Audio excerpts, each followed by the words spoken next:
जय गुरुदेव दत्त। गुरुवे सर्वलोकानां भिषजे भवरोगिणां निधे सर्वविद्यानां दक्षिणामूर्ते नमः। दक्षिणामूर्तिपादारविन्दाभ्यां नमो नमः। ओं गुरुब्रह्मा गुरुर्विष्णु गुरुर्देवो महेश्वरः गुरुस्साक्षात् परब्रह्म तस्मै श्रीगुरवे नमः। दत्तपादुकेभ्यो नमो नमः। హైగ్రీవాయ నమః, వాగీశ్వర్యే నమః, శ్రీ మహాగణాధిపతయే నమః. మనం ఇప్పుడు మకర సంక్రమణ నుండి ఒక నెల వరకు రవి మకరంలోకి ప్రవేశించిన సమయం నుండి మనం ఈ ద్వాదశ రాశులకి ఈ మాసం ఎలా ఉండబోతుందో తెలుసుకుందాం. అయితే ద్వాదశ రాశుల్లో మనం మొట్టమొదటి మేషరాశిగా మనం చెప్తున్నాం కదా. ఈ 12 రాశులు నేను వివరణ చెప్తుంటాను. దానిలో కొన్ని గోచార ప్రభావం ఉంటుంది, ప్లస్ జాతక ప్రభావం కూడా కలిస్తేనే దాన్ని పూర్తిగా నిర్ధారణ చేసుకోవాలి. నేను జాతకంలో ఉన్న మహర్దశలు అంతర్దశలు అవి పరిగణలో తీసుకుంటూ జాతకంలో ఉన్న గ్రహాల యొక్క స్థితిని బట్టి మనం పరిగణలో తీసుకుంటూ జీవితాన్ని నడిపించాలి. మనం చెప్పే గోచారాన్ని మీరు వీలైనంత వరకు దాంట్లో మీకు ఏమేమి కలుస్తున్నాయో దాన్ని అనుసంధానం చేసుకుంటూ జీవన ప్రయాణం చేయడం మంచిది. జ్యోతిష్యం, జ్యోతి అంటే ఒక వెలుగు కనుక ఇది సూర్యుడే. జ్యోతిష్యం మొత్తాన్ని కూడా సూర్యుడు యొక్క ప్రభావం రీత్యా జరుగుతుంది కనుక మనందరం జ్యోతిష్యం అంటే వెలుగని భావన చేసుకోండి. వెలుగనగా మన జీవన ప్రయాణాన్ని అంతా కూడా సూచన చేసేది, మన దారి చూపించేటువంటిది. మనకి వెలుగు ముందు వెళ్తుంటే మనకి గమ్యాన్ని చూపించేటువంటి వెలుగునే జ్యోతిష్యం ఉంటుంది. ఈ జ్యోతిష్యంలో అనేక రకాల అంశాలు ఉంటాయి కదా. అలాగే మనం మొట్టమొదటిగా ఈ 12 రాశులు అందరికీ తెలుసు కనుక 12 రాశుల్లో మొట్టమొదటి మేషరాశిగా మనం దాని యొక్క వివరణ చెప్పాలని ప్రయత్నం చేస్తున్నాం. మీరు అందరూ గ్రహించగలరు. జై గురుదేవ దత్త. మనం మొట్టమొదటిది మేషరాశి. ఈ మేషరాశి వారికి ఒక మాసం ప్రభావం మనం చెప్తున్నాం. సంవత్సరం అంతా చెప్పట్లేదు, ఒక మాసం అంటే ఒక నెల వరకు చెప్తున్నాం ఎలా ఉంటుంది అంటే. మళ్ళీ రవి వచ్చి కుంభంలోకి ప్రవేశించేంత వరకు ఒక మాసం కింద లెక్క. అది 13, 14, 15 తారీఖుల నుండి మళ్ళీ వచ్చే నెల 13, 14, 15 తారీఖు వరకు కూడా దాని ప్రభావం ఉంటుంది.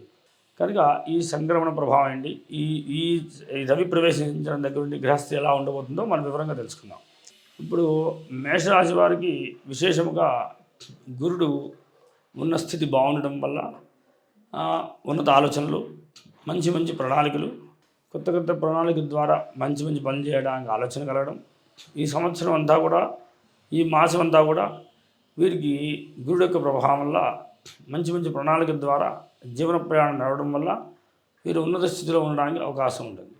అలానే మేషరాశి వారికి రాహు వెయ్యిల్లో సంచరించడం ప్రభావం వల్ల జ్ఞాన సంబంధమైన పనులు చేసుకుంటూ, దానధర్మాలు చేసుకుంటూ, మంచి పనులు చేసుకుంటూ ఈ మాసంతా అభివృద్ధి బాగున్నా చిన్న చిన్నటువంటి కొంచెం నిదానం కానీ లేదా కొంచెం చిన్న చిన్న ఆటంకాలు కానీ జరగడం అవకాశం ఉంటుంది. కానీ అది దైవనిర్ణయంగా తీసుకొని మీరు ముందుకు వెళ్ళవచ్చు. దీనివల్ల మీకు అంత ప్రమాదం ఏం కాదు. రాహు మీనంలో ఉంటాడు కనుక గురుడు యొక్క ప్రభావ స్థితిని రాహు కూడా ఇస్తాడు కనుక మీకు ఈ మాసం అంతా కూడా చాలా బాగుంటుంది. అలానే మీకు గోచారంలో ఒక మాసం మనం ఇప్పుడు నడిచేటువంటి సిచ్యువేషన్లో మేషానికి సప్తమ స్థితి, సప్తమంలో ఎవరి గ్రహాలు లేకపోవడం, అలానే అష్టమంలోకి వచ్చేసరికి కుజుడు ప్లస్ శుక్రుడు ఉంటారన్నమాట. అంటే మీరు చేసేటువంటి చిన్న చిన్న తప్పులు అవి ఎవరికి చెప్పకుండా రహస్యంగా చేయడం కానీ, దాని ద్వారా వచ్చే సమస్యలు మీరు అవస్థలు పడటం కానీ, ఈ సమయంలో ఈ మాసంలో స్త్రీల ద్వారా వచ్చే సమస్యలు మీరు అనుభవించాల్సి రావడం కానీ జరగడానికి అవకాశం ఉంటుంది. తగు జాగ్రత్త పాటించి ఇది ఎంతవరకు మీరు సమన్వయంగా ఉంటుంది, జాగ్రత్తగా ఉండవచ్చు. దీనివల్ల ఏమన్నా ప్రమాదాలను చూసుకుంటూ ముందుకెళ్ళడం మంచిది. ఈ మాసంలో స్త్రీల ద్వారా గొడవలు కానీ రావడానికి అవకాశం ఉంటుంది.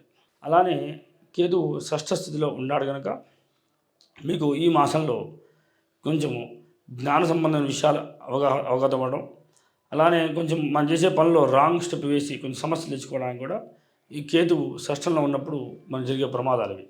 అలానే రవి భాగ్య ప్రభావంలో ఉండడం వల్ల ఈ మాసంలో ఎవరికన్నా ప్రభుత్వ సంబంధమైన ఉద్యోగాలు కానీ లేదా వారితో పరిచయాలు కానీ జరగడానికి అవకాశాలు ఎక్కువ ఉంటాయి.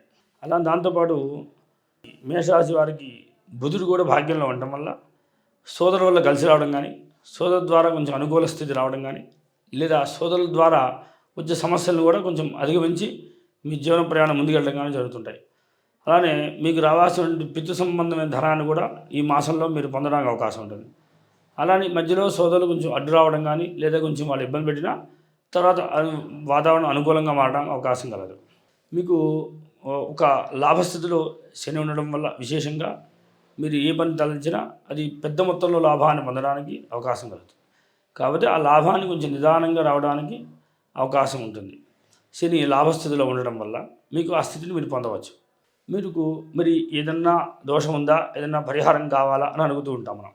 ఈ మేషరాశి వారికి పరిహారం అంటే ఏంటంటే, కుజుడు అష్టమ స్థితిలో ఉండడం ప్రభావం వల్ల ఏ ఏ రకమైన సమస్యలు అంటే సోదరులతో కలహాలు రాకుండా ఉండడానికని, ఎందుకంటే భాగ్యంలో బుధుడు, అష్టమంలో కుజుడు ప్లస్ శుక్రుడు కూడా కలిసి ఉండడం వల్ల అది స్త్రీ మూలకమైన సమస్య రావడానికి, అంటే సోదరులై ఉండొచ్చు, వాళ్ళు స్త్రీలై ఉండవచ్చు, వాళ్ళ ద్వారా వచ్చే సమస్యల్ని మీకు అధిగమించి తప్పించుకోవడానికని కుజుడిని కనుక ఆరాధించేట్లయితే, కుజుడిని శుక్రుడిని ఆరాధిస్తే మీకు సుఖాన్ని లోటు లేకుండా ఆనందాన్ని పొందగలుగుతారు. మీరు ఈ మాసమంతా కూడా మంచి పేరు సంపాదిస్తారు. మీరు కావాల్సినటువంటి దేవతానుగ్రహాన్ని పొందగలుగుతుంటారు. మీకు మంచి స్థితి బాగుంటుంది, మంచి మంచి థాట్స్ వస్తుంటాయి. అలానే వృత్తిరీత్యా వ్యాపారం చేసే వాళ్ళకి బాగా కలిసి వస్తుంది. అది ఉద్యోగం చేసే వాళ్ళకి కూడా బాగా అనుకూలంగా ఉంటుంది. ఉద్యోగం చేసే వాళ్ళకి కూడా లాభదాయకంగా ఉంటుంది. ఈ మాసంలో వీరు ఏ పని మొదలుపెట్టినా వీరికి అనుకూలంగా మారిపోతుంది. అలానే రైతులకు కూడా ఈ మాసంలో వేసిన పంటలు కూడా మంచి లాభసాటిగా ఉంటాయి.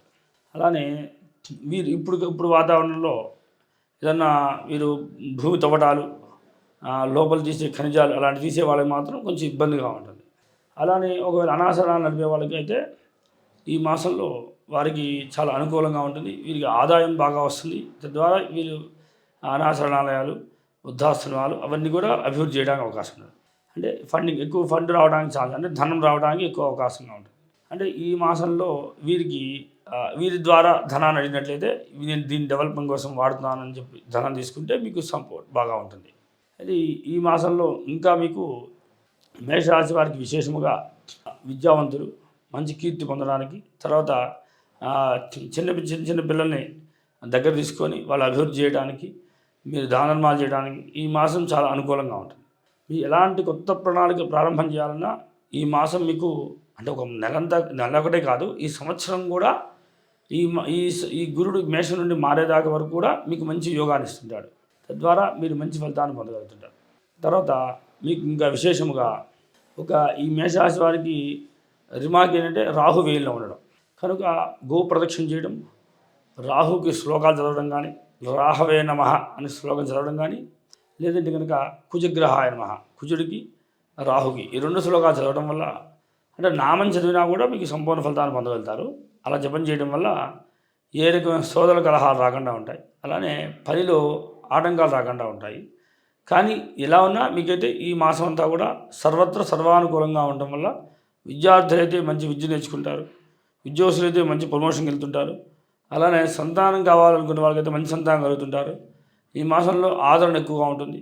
మీకు సన్మానాలు చేస్తుంటారు, సత్కారాలు చేస్తుంటారు, మిమ్మల్ని అందరూ గౌరవిస్తుంటారు, కొనియాడుతుంటారు. ఈ మాసం ప్రభావం అంతా ఉంటుంది. సంవత్సరం వరకు కూడా ఇది కొంత పని చేయడానికి అవకాశం ఉంటుంది.